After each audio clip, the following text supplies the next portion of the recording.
Hi everyone, I'm Sean Barker from Bowdoin College, and today I'll be talking about how to efficiently compress energy data using a system called Powerstrip. This is joint work with my former student Jack Ward. Let's start with a story, and this is a story about Alice. So Alice runs a utility, which we'll call Utilio, and Alice has a plan. She wants to support the next generation of building energy analytics, which will enable things like fine-grained demand response, detailed visibility into customer energy patterns, efficient management of renewables, and so on.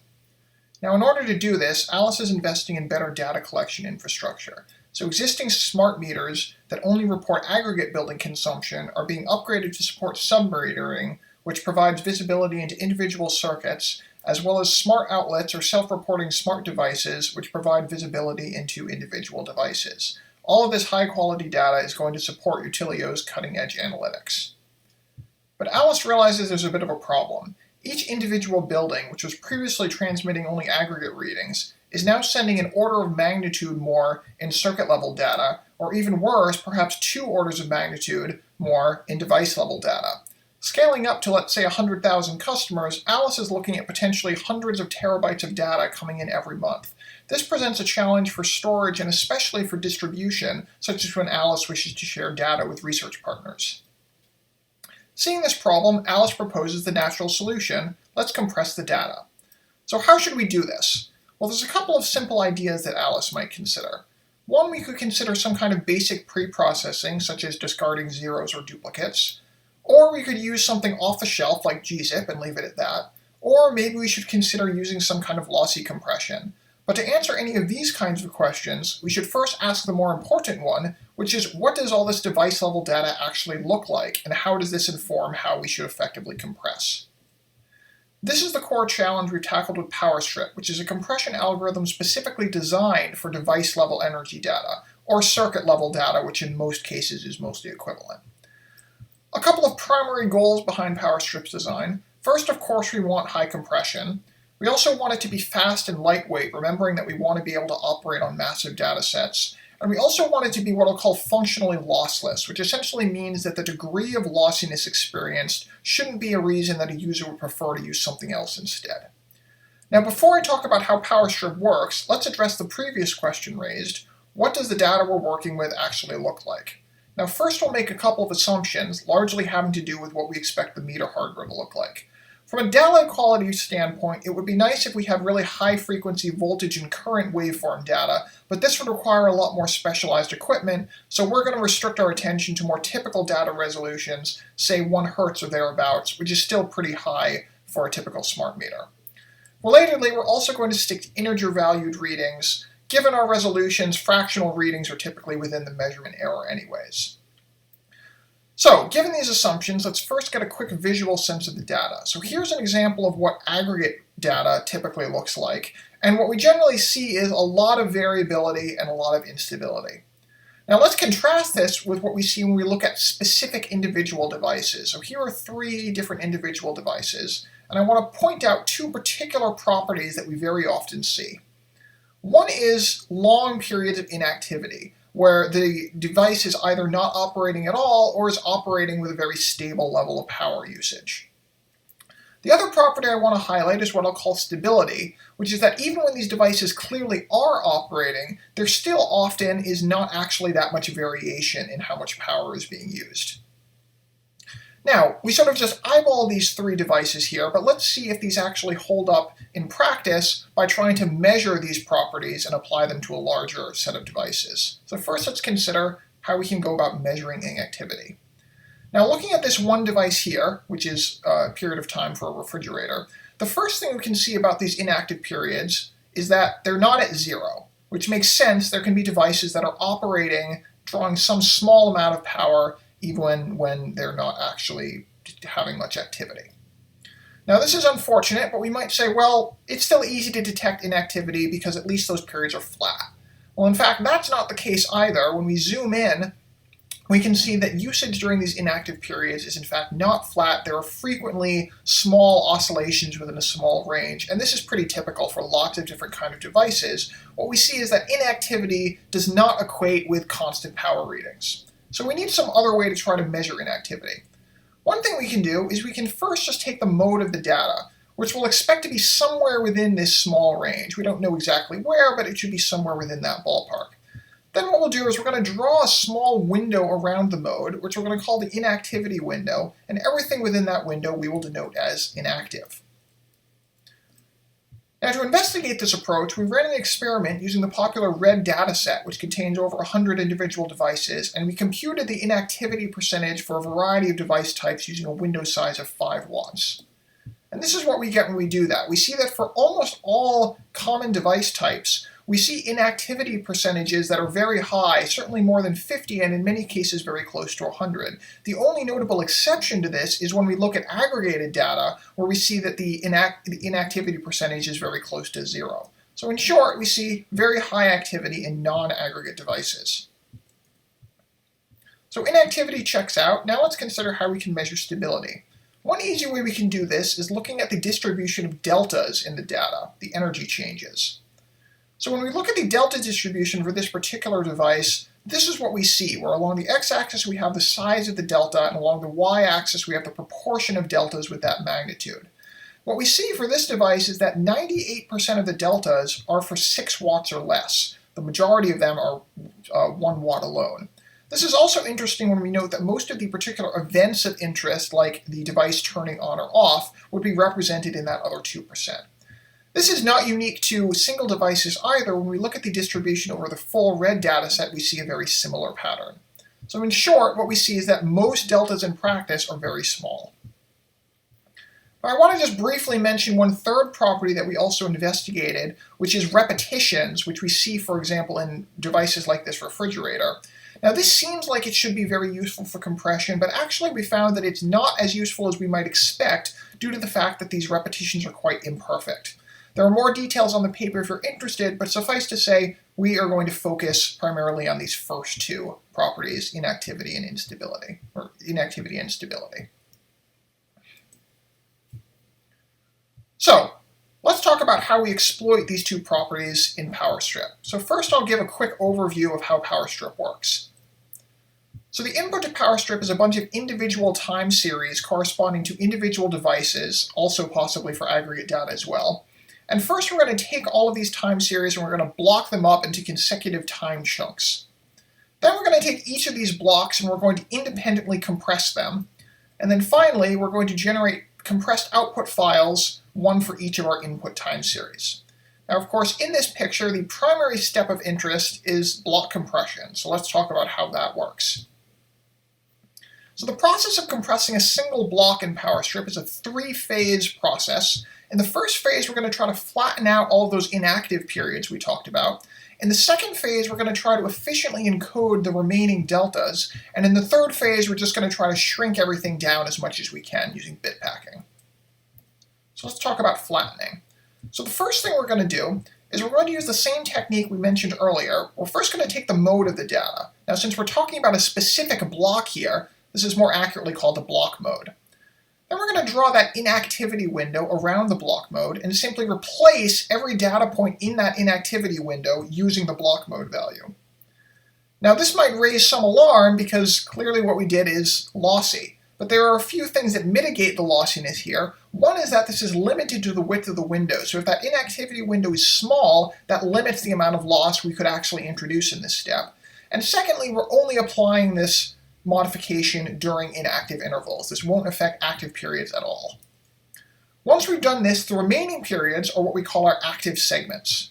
These are what we're going to address in the second phase encoding. So we're going to start with the raw data coming from one of those active segments, and here's an example of what some of that data might look like. The first thing we're going to do is we're going to apply delta coding, where we replace the original values with the delta from the previous value, and here's an example of what that would look like. The important thing we'll remember here is that based on our previous analysis, we expect the vast majority of these deltas to be very small values. Now for the third phase, it will be easier for us to deal only with unsigned values, so we're also going to apply a second transformation. We're going to use zigzag coding, which essentially orders the positive and negative values in alternating orders. This is a simple transformation from the original deltas so that we end up with only unsigned values. Now that we've got our zigzag encoded deltas, we want to represent these using as few bits as possible. Now for this example data here, we would need 9 bits to be able to encode each one of these values. But as we can clearly see, most of that is only due to the fact that we have this one much larger value than the others. And this is going to be fairly typical in practice because, as we mentioned, most of the deltas are going to be very small. So what we're going to do to deal with this is we're going to use a separate data structure called an outlier array. And we're going to take those much larger outlier values, put them in the outlier array, and simply leave a marker in the original deltas indicating that we should look in the outlier array instead. Having done that, in this example, we now only need 3 bits to encode all of our deltas. Now, in order to do this, we have to decide how many bits we're actually going to use for the deltas, which will determine how many outliers there are. To decide this, we're simply going to optimize the total size of the deltas plus the outliers, and we can do this efficiently in a single data pass just by building a histogram. Once we've done this, our 2 data structures, our deltas and our outliers, are going to be passed to the third phase where we're going to apply 2 off-the-shelf techniques. The first is something called SIMD-comp, which is a fast vectorized bit packer for integers that uses SIMD instructions for improved performance. And then we're going to employ an entropy coding step, where in this case we're just going to use Huffman coding, but there are some more advanced techniques that one could drop in as well. Suffice to say, these techniques are both off the shelf and nothing specifically to do with energy data. Once we've done that, we result in our final compressed block, which has a format that looks like this. This is essentially a 3-part format. One, we have metadata corresponding to things like where the active segments are in the data. Then we'll have our outlier array, and then finally we'll have all of our primary deltas. So let's talk about how this works now. We're going to evaluate our system along 3 primary metrics: how well we can compress the data, how much loss we experience, and how quickly we can compress and decompress. And we're going to compare to 10 different reference compression algorithms. Some of these are lossless and some of these are lossy. The data we're going to use is drawn primarily from RED, but I'll also mention a couple of other data sets we considered as well.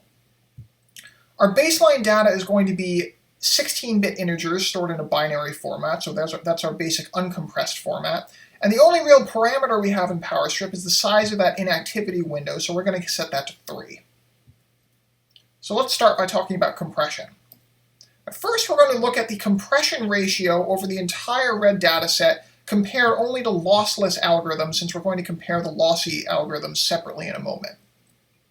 So when we look at the entire RED dataset, these are what our lossless reference algorithms look like in terms of their compression ratio, so higher means greater compression. Now we get the best compression of the reference algorithms from sprints.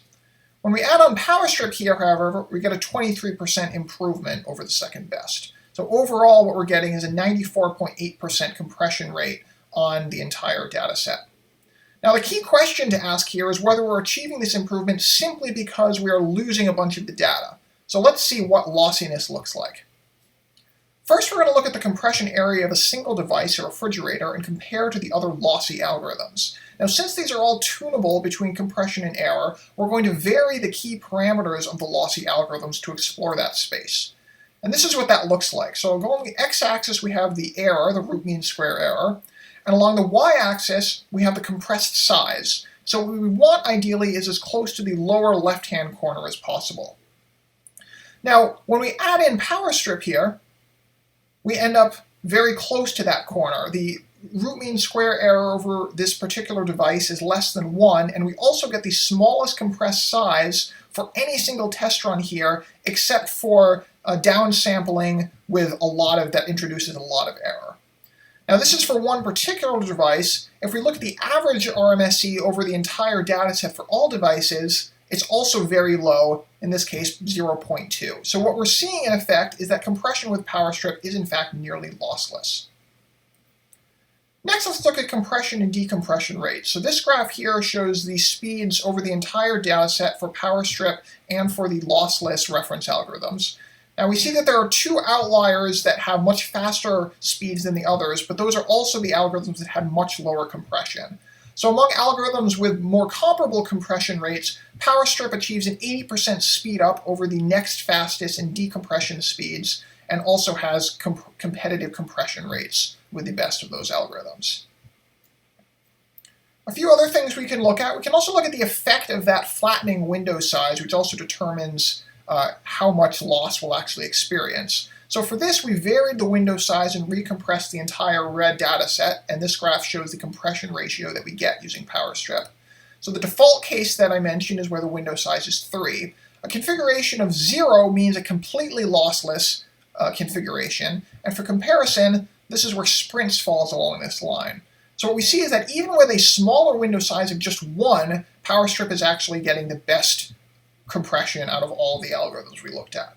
We're also seeing here, importantly, that we only need a small window to be able to capture most of the gains of stripping these inactive periods.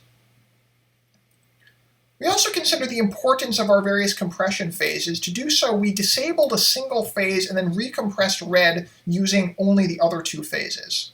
We consider this both for all of the data together, that's the overall set, as well as for just the non-aggregate devices and for the aggregate devices. And this graph here shows the resulting compressed size we get for one of the phases being disabled.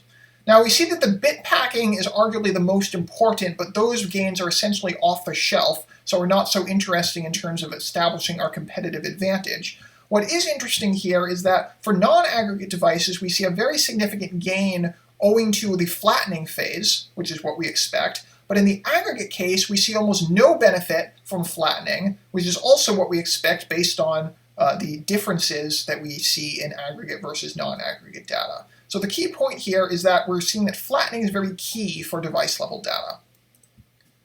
We also considered compressing other data sets besides red, so this graph shows the results on 3 other data sets as well, UK Dale, IAWE, and Dataport, and we see that in all of these cases, Powerstrip achieves the highest compression ratio. For comparison, we're showing the second and third best here, Z Standard and Sprints. The highest result came from UK Dale, where we compressed by 97%, and on all data sets, we saw an improvement ranging from 18% to 35% over the second best.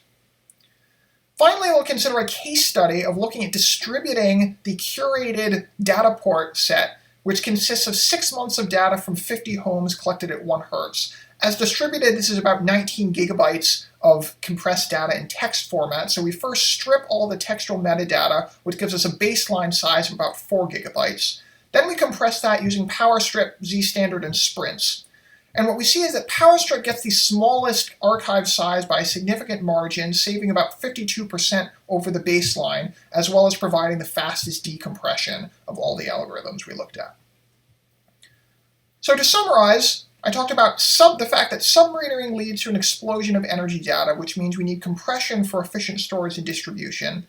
Powerstrip provides effective, fast, and nearly lossless compression, which we achieve by exploiting these particular properties of device-level data, and we saw that we outperform state-of-the-art compression algorithms on real data. Powerstrip itself is open source, so I encourage you to go download and check it out for yourself. And if you have any questions, I'd be happy to hear from you either during the conference or after. Thank you.